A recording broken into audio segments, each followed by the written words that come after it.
I would want to make a bit of a statement here. I personally also feel that uh, this pressure to be happy all the time, thanks to movies Hmm. and those kind of happy family gathering movies and those kind of things, is quite a pain to look at. I personally think it's okay to be lonely or sad or desolate for a little while. It kind of gives a break from the constant hankering after things.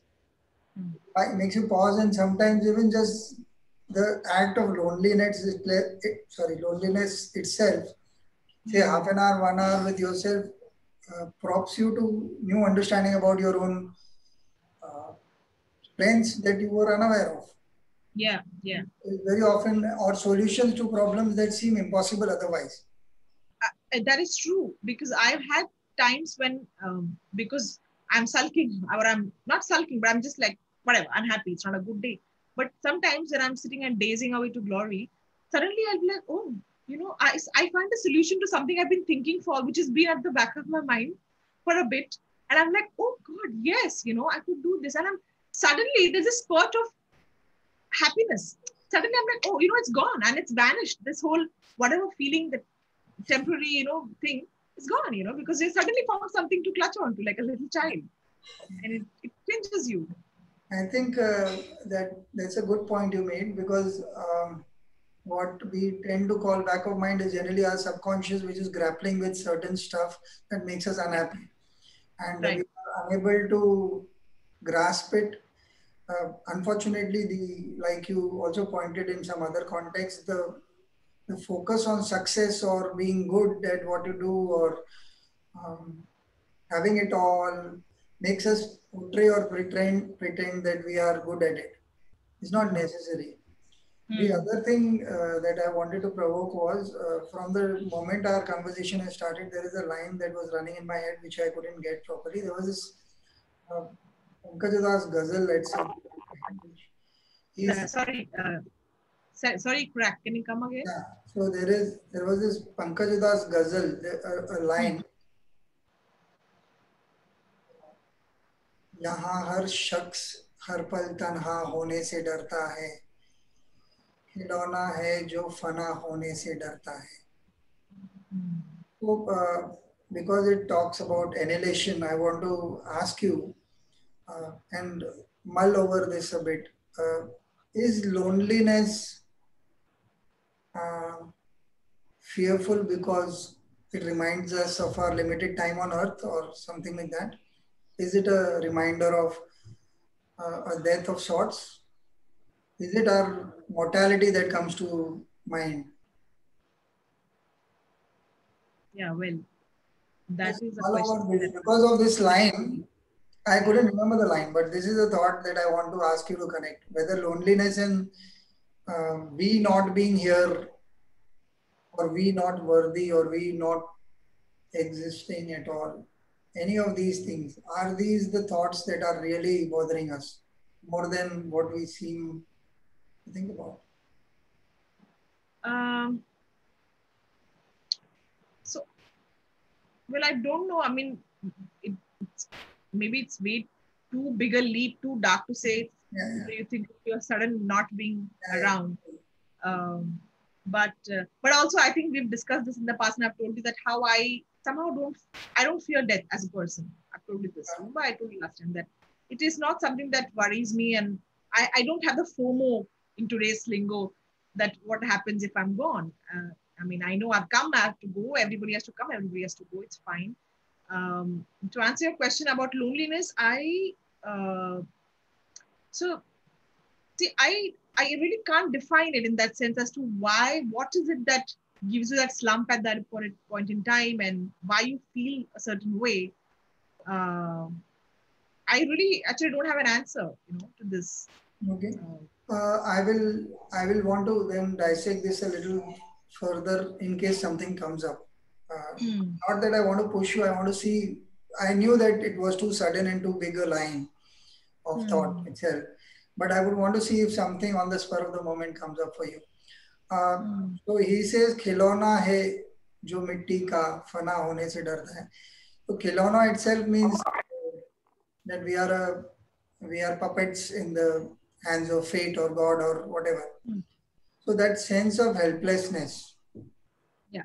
is leading us to this kind of dismal thought process.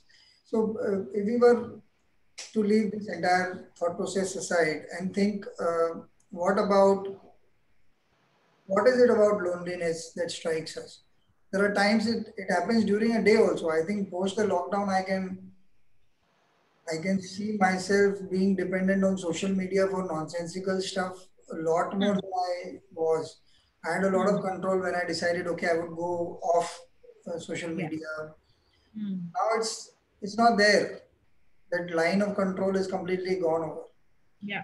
One keeps on you are using the screen again and again, and Yeah. either playing mindless games or Mm. anything that does not seem to have a purpose, so that you fill the moment with some junk. Yeah. Yeah. So much so that now, when I look back at it, the idea of being alone without our device itself seems lonely, Absolutely. which is such I a agree. very place to be in. Yes, I agree. Considering that we are trying to teach our kids don't be dependent on the device, I think Yeah. we've reached a point where we completely lost it. At least I Yes. have at times. Mm. Is there now I want to connect it to a practical thing. Has this kind of realization happened to you sometimes? And if it has, how do you handle that part of it? Um, yeah, of Depending course, on there is a strong realization of this. My background is that, I mean, I am into marketing, and all we do is make content for people like you to keep stay engaged to the phones. So that's my primary job. Yes, so definitely, it is a very strong part of our life. But also, I feel like we have grown to, like accept it like it's a part of our body. Honestly, it's that close to us. This piece of device, right? Could I mean it does 1,000 things for you is another thing altogether. But it is your emotional support more than anything. Like you tune into that, like you said, to fill your moments with junk if you need to. You tune into that if you want to connect with someone or whatever, right? So you tune into it for absolutely everything. You look into your phone, your screen. So much so that I remember when there was this very famous, these lines that go around saying that, you're truly comfortable with someone when you can sit in silence with them. And today it is you can sit in silence with them looking into your own phones and you're truly comfortable. So we've all evolved to, it's kind of stuck to our phones, our palms. I okay. don't know. So Yeah. this is very interesting. So how does this differ from being lonely or lonely with the phone? In Lonely with the that phone. we are Yes. trying Yes. to uh, Mm. distract our minds from the inherent problem that still exists. Yeah. And at some point we got to. Do you do anything at all to? One of my friends was calling it detox. I'm seeing why take toxins in the first place. But well, we are all into it now. Yeah. Yeah. So do you? Yeah, I make a constant effort on a daily basis, definitely to cut screen time. So I've kept, the alerts and alarms to remind myself that I've crossed a certain amount of time that I've spent on the phone. I do that. Uh, you know, in the house, I try to have certain disciplines. For example, on the dining table, you can't have a phone. No phones on dining table, for example, because typically what happens is we both have our phones and they keep buzzing, me and the husband, and then we are like constantly, oh, this email had to be answered to. So we are not enjoying our food, our moment together as a family. For three of us are sitting, but we are not really talking because we are, filling our time with nonsense. So so every day there's an effort to cut in some sense, cut it off a bit, cut it off a bit. And I completely go on a detox when I go on vacation, on a vacation which has not happened, of course, for a year. But then my phone's in the bag, and you will never find me. You'll never find me for days together touching that device. I can live without it. Actually, I can live without it. So I realized that when you're truly engaged in things around you, you don't need that dependability on that device. You only need it because you want to kill time, and it then fits in much more easily. So yeah. Um, okay. Since we've talked a lot about the negative aspects, and only a little bit about the positive aspects of, say, for example, creative, uh, the art that you indulge in. Is Hmm. there anything else besides the could there be a time that we actually make to be lonely for a bit? To see what we, there have been times like this. I have to now bring this up. Um, Sometimes when I'm so rushed and I'm really concerned about something, I try and just go take a walk without the phone or something, even if it's a 10, 15, 20 minutes walk, Yeah. just to gather my thoughts about what I really feel about it. And suppose Hmm. there are people involved, as in the family is involved or the or friends are involved. As a group, we've been doing quite a few things. So Yeah. you may agree or not, and you don't even know because you have conflicting emotions about it. Anything, it Hmm. could be a small thing or a big thing. I'm realizing that when I have the phone, then it distracts me and I am unable to pay it attention to realize what I really feel about a subject. It could be anything. And Hmm. I realize those 15, 20 minutes are like a boon. I really meet myself. I really, Yeah. uh, it's like a self cuddle. Hmm. This is what you feel about the subject, and you tell yourself you are important. Yeah. So could there be a necessity to be lonely from time to time to just because when it is self-chosen, I think it Hmm. moves from loneliness to solitude. Yes. Yes. And Absolutely. I agree with you.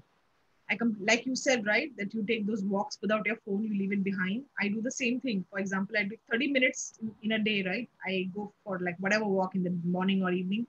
I don't take my phone. And it strangely, I'm saying this, but it feels liberating for some sense, in some I, sense, So, yeah, and you, like you said, goes to a point where it's solitude. So you rightly pointed that out. Yeah. yes. So I think we covered quite a bit of ground. I don't know whether it's a short talk or a long talk that we've had, but right Mhm. now I can't think of questions. There were a couple of thoughts that I would want to kind of recap. Uh, I think we started with saying that it's something that hits us sometimes, most of the times unplanned, and we are unable to grapple with it. Uh, Hmm. and then there are thoughts about how to deal with it, and we sulk or we find ways to negotiate it. So it teaches us patience, I would think, if one were to talk Hmm. about that. It teaches us patience, it teaches us a sense of um, what a friend of mine would call lessening of ego, because that's a Hmm. term that he keeps using. My ego stops me from doing it. My ego stops. I think this is one thing that it's a lessening of self importance of sorts. Another thing that it teaches us is a sense of trust, because there's no intellect involved in the examples that you gave with your kid, or generally when you let go and that uh, thought bursts out that you were grappling with otherwise. Hmm. So you really know that you haven't cracked the idea or whatever it was that the solution you were looking at. So again, a sense Hmm. of trust towards the universe, or people would want to call it God or whatever. But I would think the idea is because it's so cramped otherwise when you let Hmm. it loose, so the it flowers in a Yeah. way. So loneliness, all in all, seems to be at this juncture of our discussion, which is about to end, uh, a necessity at times. Because without that, if we were to pack ourselves up, I think we would all lose our minds, perhaps. Yeah. Right? No, no breathing space for our own selves, kind of thing. Yeah. Yeah. Take So on this. yeah, Now I get it. Yes. it's a I wonderful. like that you put loneliness in a new light. I like it. Yeah, it does. It does. Even I would want to ponder a bit over this because our talks are always unplanned on the Hmm. podcast. So Hmm. there's only so much we can delve deep into. Yeah. But thank you for joining us today and giving your time. I'll see you Thank soon. you so much for having me. It was a pleasure talking to you as usual. Thank you. Bye. Bye.